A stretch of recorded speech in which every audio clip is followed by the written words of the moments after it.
My second near-death experience happened in the summer of 1993. 8 years had passed since I had jumped off the cliff at Flaming Gorge Reservoir. I was now nearly 25 years old. Tammy and I had moved to Ogden the previous year when I was hired as a copy editor for the Standard Examiner newspaper, and we now had a 1-year-old son. Ogden is about a 90-minute drive from Springville, so we felt we were on our own, but still close enough to visit our families regularly. I really enjoyed my new job. I had been the city editor during my senior year for BYU's Daily Universe newspaper, but going to the Standard Examiner was a major step up. The company was a full-scale operation with a bustling newsroom and dozens of employees, and I was right on the front lines in producing the newspaper each day. This was an exciting time when computer typesetting programs were being introduced, but when I first started working there, we still actually cut and pasted the newspaper together. On the copy desk, we would design the pages, edit the stories, write the headlines, then send the articles to the production room. If an article ended up being too long for the page, I would be called to the production room to decide which part of the story to cut out. Then, with an X-Acto knife, we would literally cut the text to fit and paste it onto the page board. There was a lot of stress as the daily deadline approached, with people running everywhere and shouting to each other as we all tried to do 3 things at once.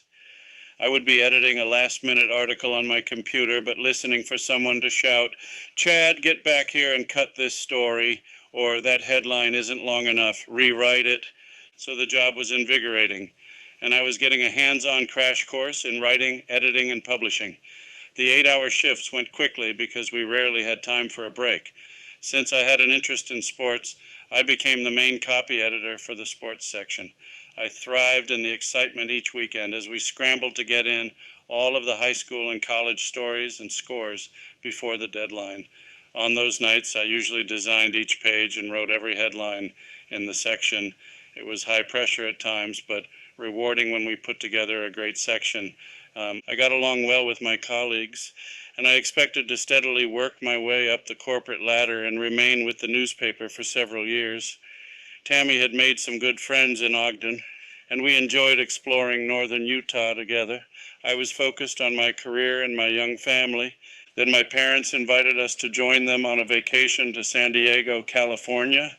I had spent my first 2 years of life there while my father was serving in the U.S. Navy, and the area has remained a special place for our family. One spot we liked to visit was Jolla Cove, where we'd play on the beach and look for seashells.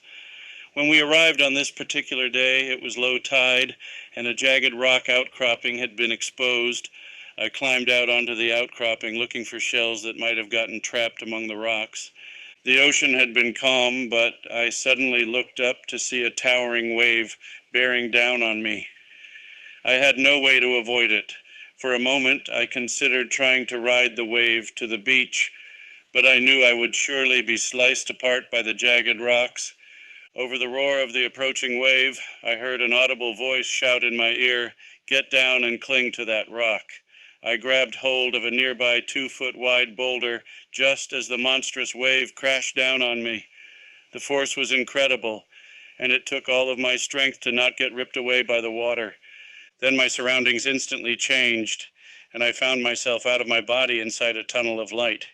It wasn't a bright white light, but more like a yellow heat lamp. It felt like I was wrapped in a warm blanket, and I felt extremely happy. I saw 2 men in robes standing about 10 feet above me in the tunnel, and I instinctively knew them.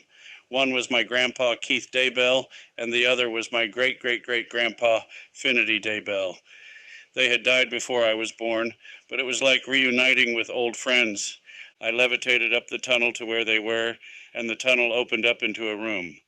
They smiled at me, but they seemed to be in a hurry. Keith began speaking to me and gesturing with his hands. He mentioned my 5 children and the roles they would play in the future. It was a strange conversation, since Tammy and I only had 1 child at the time.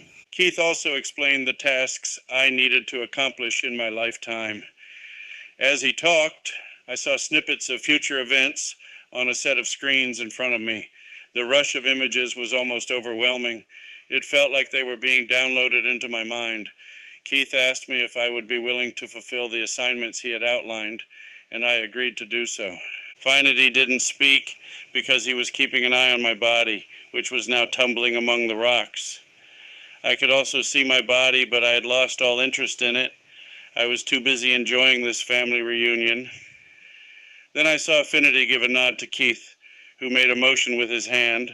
I was suddenly back in my body, which had washed closer to the beach. I felt wrapped in a soft, protective cushion as another wave propelled me over the rocks and onto the beach. I credit this cushion for helping me escape additional serious injuries.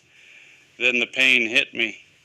I looked at my hands and saw my fingertips were shredded from being ripped away from the rock.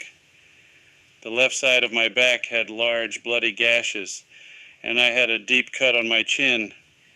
My family helped me to the car and took me to the hospital to be examined. I didn't have any broken bones, but I got a lot of stitches. This brief adventure out of my body felt like an urgent business meeting where Grandpa Keith poured information into me, while Finity allowed the meeting to go on just long enough before I would have drowned. It seemed like there should have been an easier way, but I guess they seized the opportunity. I was pretty banged up, so Tammy and I decided to end our trip at that point and head home. On the drive back to Ogden, I told her about what had happened with Keith and Finity. She was very intrigued and started asking many questions.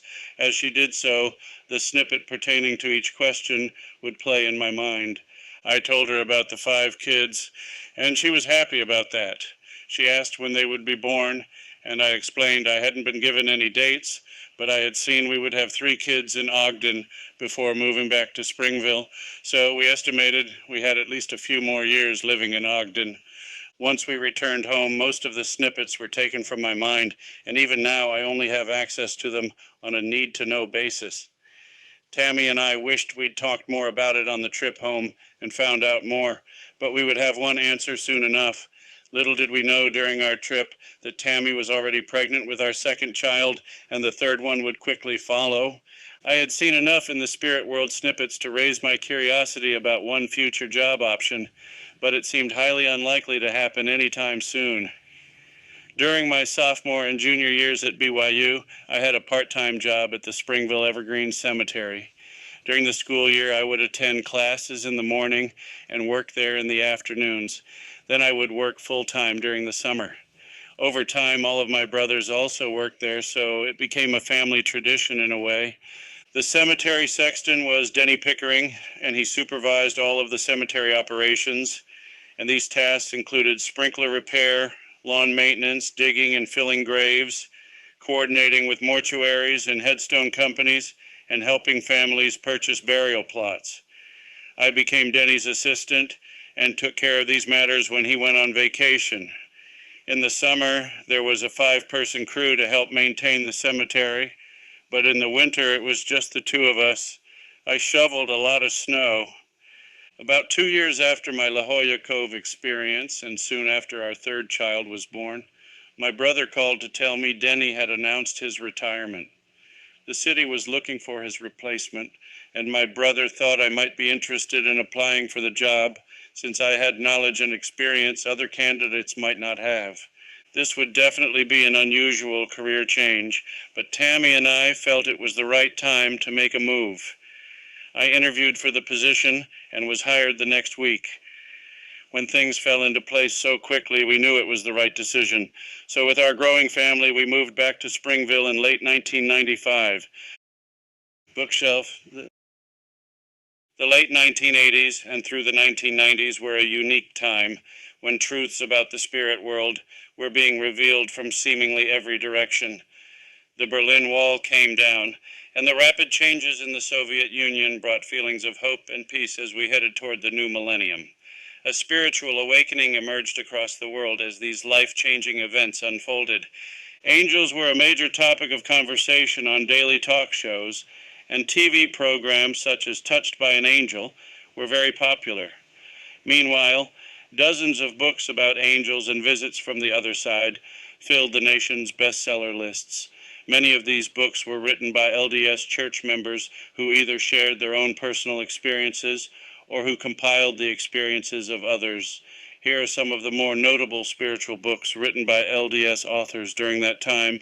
Embraced by the Light by Betty Eady, I Stand All Amazed by Elaine Durham, The Message by Lance Richardson, I Saw Heaven by Lawrence Tylee, the Beyond the Veil series by Lee Nelson, Coming from the Light by Sarah Hinsey, Echoes of Eternity by Arvin Gibson, The Life Before by Brent L. Topp. After my second near-death experience, I devoured these books and many others like them. I felt I had discovered a group of people who could relate to what I'd been through. Each one of these books is excellent, covering heavenly topics from different angles, but with the same general theme of a vast world beyond this one. I later had the privilege of getting to know and work on books with Lee Nelson and Sarah Hinsey. They are among the best people I've been associated with. Lee is a good-hearted, down-to-earth cowboy, and Sarah is a sweet, kind, thoughtful person. She's a true angel herself. Musical notes. Suddenly, after 3 years at the Standard Examiner, I was Springville's cemetery sexton at age 27. Although I'd been anticipating a transition back to my hometown after the birth of our third child, I was surprised at which job had opened up. I had been looking at jobs in Utah County related to my communications/journalism degree. I had actually been offered a position on the Provo Daily Herald staff a couple of months earlier, but it didn't feel right, and I turned it down. The cemetery job had been in the back of my mind, but I figured Denny Pickering wasn't going to retire anytime soon. Denny stayed on the job during my first 2 weeks to overlap a bit and answer any questions I might have. It was great to reconnect with him. My brothers and I always regarded him with great respect, but also as a wise guru, because he would share various sayings and phrases about life that were equally puzzling and profound. He would often tell us, enjoy. That's it. No elaboration or explanation. If we asked, enjoy what, he would simply repeat, enjoy, and walk away. I finally decided Denny meant for us to enjoy each moment and appreciate life. So I pass on that message to you. Enjoy. After Denny's final 2 weeks, I was on my own. I tried to not feel overwhelmed at first. The Springville Evergreen Cemetery is very large with thousands of headstones. People sometimes think the sexton job is easy, but as I described in the letter, there are many responsibilities tied to the position.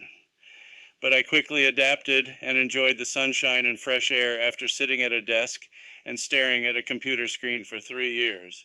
The biggest change for me was being much more aware of the otherworldly nature of the profession.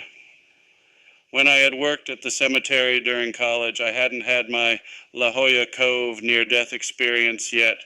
Any spirit world interactions at the cemetery had been rare before, but now I could feel there were plenty of friends hanging out in the cemetery. When I was alone in the cemetery building, I often sensed visitors from the great beyond joining me. On bad weather days, I would work in my office to catch up on my record keeping, and invariably I'd soon notice the hair on the back of my neck standing on end. It was as if someone was leaning over my shoulder reading what I had written. I know these ghostly friends didn't mean any harm, and I would smile when I'd return from my lunch break to find my pen had been moved across the desk from where I'd left it. Sometimes I would arrive in the morning and see that my day planner was already turned to the correct day. That must have taken a lot of effort. I generally sensed 5 male spirits hanging around me. I understood they had lived in Springville many years earlier and had been friends during their mortal lives. They considered themselves the guardians of the cemetery, and I appreciated their help. But there were days when I just had to say, guys, get out of here. I'm trying to get some work done. And they would oblige. A few years ago, Rick Astley released a gospel album titled 50. Yes, the Together Forever singer from the 1980s, who is now well known for the Rick Roll internet phenomenon. The album is fun and joyful, especially the song Angels on My Side.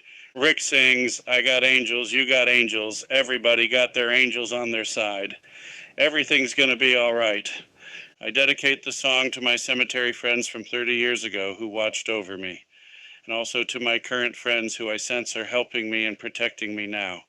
Yes, Rick, everything's gonna be all right.